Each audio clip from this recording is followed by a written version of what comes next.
Je m'appelle Clément Ménard, je suis le fondateur de Drone Indoor et de WeMotion VR.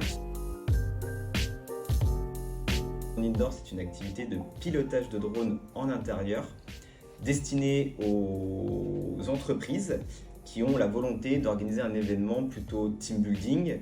On va aussi intervenir auprès de collectivités qui vont proposer aux habitants de la commune une activité un peu hors du commun. Et donc Drone Indoor, qu'est-ce que nous faisons? Nous faisons de l'initiation au pilotage de drone sous forme de découverte.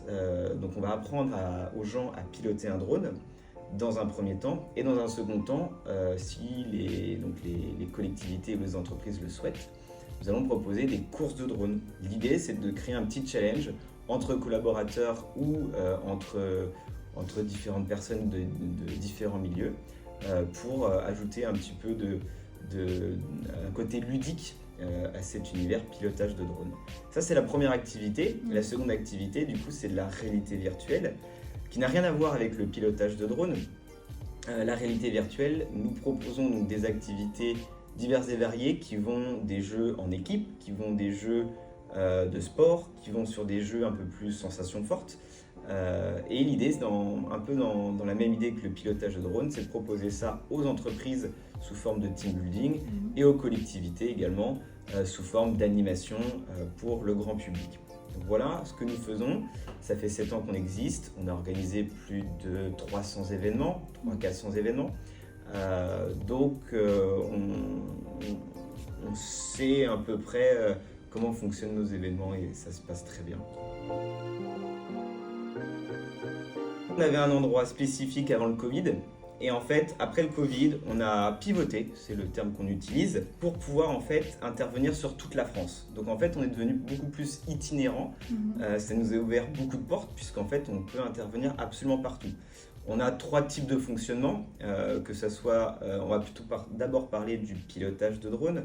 Le pilotage de drone, on va avoir la possibilité de faire ça en extérieur si les conditions météorologiques le permettent et si la zone permet de piloter en extérieur. Ça, c'est la première chose. On va pouvoir aussi le faire en extérieur, mais si on le fait dans une ville, on est obligé d'installer des grandes structures gonflables que nous avons pour pouvoir faire ce pilotage de drone, donc à l'air libre, mais sous un dôme. Ça permet en fait de faire ça n'importe où, même derrière sur Paris. Donc ça, c'est génial. Et la troisième possibilité, celle que nous utilisons beaucoup sur Paris, c'est que nous avons des partenariats avec des grands espaces qui sont des clubs de foot en salle. Pourquoi on a fait des partenariats avec des clubs de foot en salle? Parce qu'en fait, vous avez au sol du gazon synthétique, ce qui permet d'éviter de casser les drones. C'est couvert de partout, donc du coup, aucun problème lié à la météo et lié à la réglementation. Donc c'est vraiment un endroit idéal pour faire du drone et c'est très grand. Donc on a plus de 400-500 mètres carrés à chaque fois d'espace disponible. Donc c'est vraiment très intéressant pour nous. Pour la réalité virtuelle, c'est un peu différent. On est hyper modulable, c'est-à-dire que si vous avez un espace de 10 mètres carrés, on va pouvoir mettre 2 casques de réalité virtuelle. Si vous avez un espace beaucoup plus grand, on va pouvoir en mettre beaucoup plus. On peut faire ça à l'intérieur comme à l'extérieur, alors il ne faut pas qu'il fasse moche dehors, mais vraiment, la réalité virtuelle, ça nous permet, on peut faire ça vraiment n'importe où sans problème, c'est facile. Alors, au niveau de mon parcours, après le lycée, je ne savais pas du tout quoi faire. Donc en fait, je me suis mis dans une année un peu de réflexion. C'était une année un peu spécifique sur les mathématiques, mais clairement, ça ne me passionnait pas du tout. Et je cherchais, on va dire, un parcours un peu plus tourné vers la partie commerce. Du coup, je me suis renseigné, je me suis inscrit sur un bachelor en école de commerce qui est situé sur Nantes. J'ai fait 3 années là-bas, c'était génial, j'ai trouvé, on va dire, ma voie, donc ça c'était vraiment super intéressant. À la suite de ce bachelor, j'ai intégré un master en école de commerce basé sur Angers. Et malheureusement, au début de ce master, j'ai eu un grave accident de voiture. Cet accident de voiture m'a fait complètement revoir ma vision de la vie, un peu comme un électrochoc. Et en fait, je me suis dit, il y a un truc qui me fait peur dans la vie, c'est d'avoir quelqu'un qui me dise ce que je dois faire au quotidien. Pour éviter d'avoir cette situation-là, la seule solution en fait, c'est de créer sa propre entreprise, d'être son propre patron. Et donc du coup, c'est avec cette certitude-là que je me suis dit, il faut que je lance un business. Et le pilotage de drone à l'époque, c'était quelque chose qui explosait. Je me suis dit, il y a vraiment quelque chose à faire là-dedans. Et, oui, et à l'époque, du coup, beaucoup de personnes faisaient ça à titre professionnel. C'est toujours le cas, hein, mais ils faisaient des films avec des drones, etc. Mais en fait, personne ne proposait de la découverte au pilotage de drone pour le grand public. Et je me suis dit, je vais copier le système du karting qui est utilisé, qu'il y en a partout des kartings, où l'idée c'est vraiment d'avoir un kart, de pouvoir s'amuser, de faire des petites courses. Et en fait, je vais juste le poser sur le concept du pilotage de drone. L'idée c'est, on apprend à piloter un drone rapidement, avec des drones simples à piloter, et on fait des courses. Et voilà comment est arrivée l'idée. Et du coup, l'activité pilotage de drone a bien marché, sauf que la problématique qui est arrivée après, c'est que du coup, on était limité au nombre de drones qu'on pouvait faire voler en même temps. On peut faire voler environ 15-16 drones maximum. Et la problématique qui s'est posée à nous, c'est qu'on avait des groupes beaucoup plus importants que 15-16 personnes qui voulaient faire cette activité-là. Et pour ça, on a développé du coup l'activité réalité virtuelle pour répondre du coup aux groupes plus importants.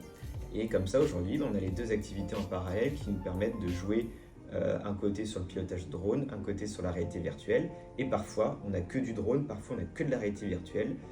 Et voilà, on se développe comme ça petit à petit sur ces activités. Oui, j'en ai une, bien sûr. C'est la première qui me vient à l'esprit. C'est en 2016, quand on a commencé à créer l'entreprise. On n'avait pas beaucoup de moyens, donc du coup, on essayait de se faire connaître. On participait à des salons. On était appelé par un autre salon sur Paris. C'était sa première édition. Et du coup, on ne connaissait pas du tout cet événement-là, puisqu'il n'était pas connu à l'époque. Et cet événement-là, c'était le Viva Technology.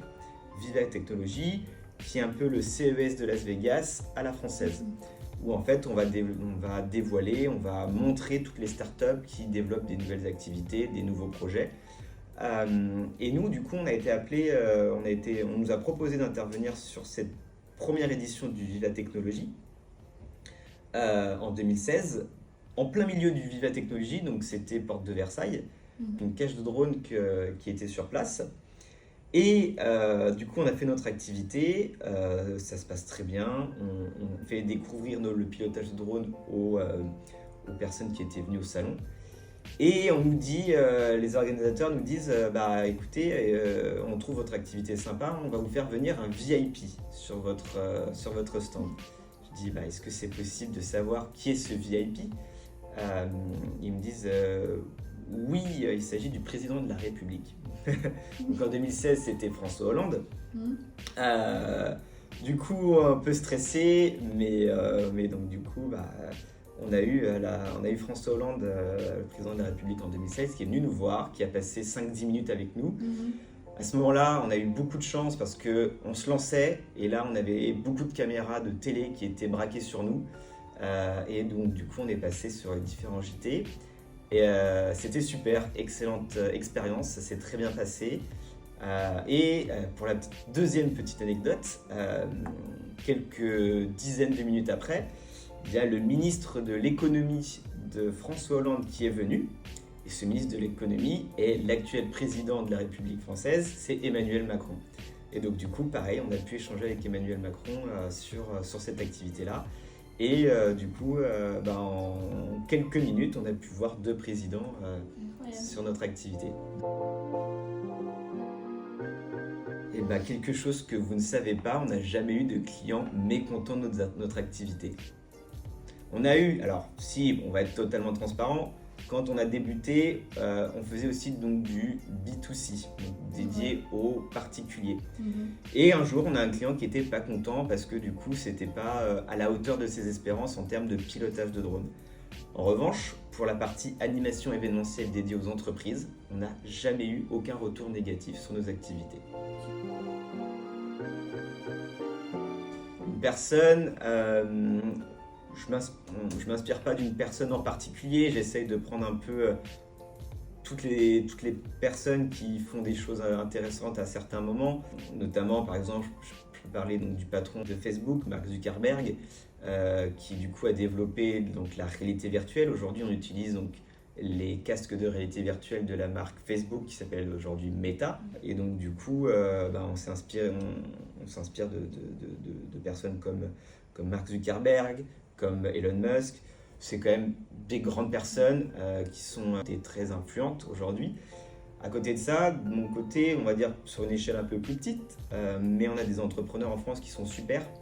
Je pense notamment aux fondateurs donc, du slip français. Je pense notamment à la fondatrice donc, de la marque Respire qui sont des déodorants. Voilà, c'est des personnes aujourd'hui dont je m'inspire pas mal puisque ce sont quand même des belles success stories. Du coup, il ne faut absolument pas avoir peur puisqu'en fait, nous, quand on fait une prestation, on ne demande jamais de caution. On ne demande jamais à un client qui casse un drone, ce qui arrive très rarement, de payer les réparations. Tout ça, en fait, c'est inclus dans la prestation. Avant, au tout début de notre activité, on proposait une caution en cas de casse. En fait, aujourd'hui, les gens ne veulent absolument pas ce format-là. Et aujourd'hui, du coup, on inclut ce potentiel risque dans nos prestations. Et c'est beaucoup plus simple à vendre aujourd'hui. Quelque chose que j'aime beaucoup dire, en plus donc, de ces activités-là, pilotage de drones et réalité virtuelle, j'interviens auprès d'écoles de commerce pour initier les étudiants à la découverte de l'entrepreneuriat, à se lancer. Et j'ai envie de dire, du coup, s'il y a des jeunes qui regardent ce petit épisode, n'ayez pas peur de vous lancer dans la création d'entreprise. C'est le meilleur moment pour entreprendre, c'est quand vous sortez d'école ou quand vous êtes encore en études. Donc, il ne faut pas avoir peur, il faut se lancer. Si vous échouez, ça sera un énorme ce sera des choses hyper positives. Même si vous échouez, en fait, vous aurez appris tellement de choses que ça vaut facilement 3-4 ans d'études sans problème en quelques temps. Donc lancez-vous, n'ayez pas peur pour ceux qui ont envie d'entreprendre, bien évidemment.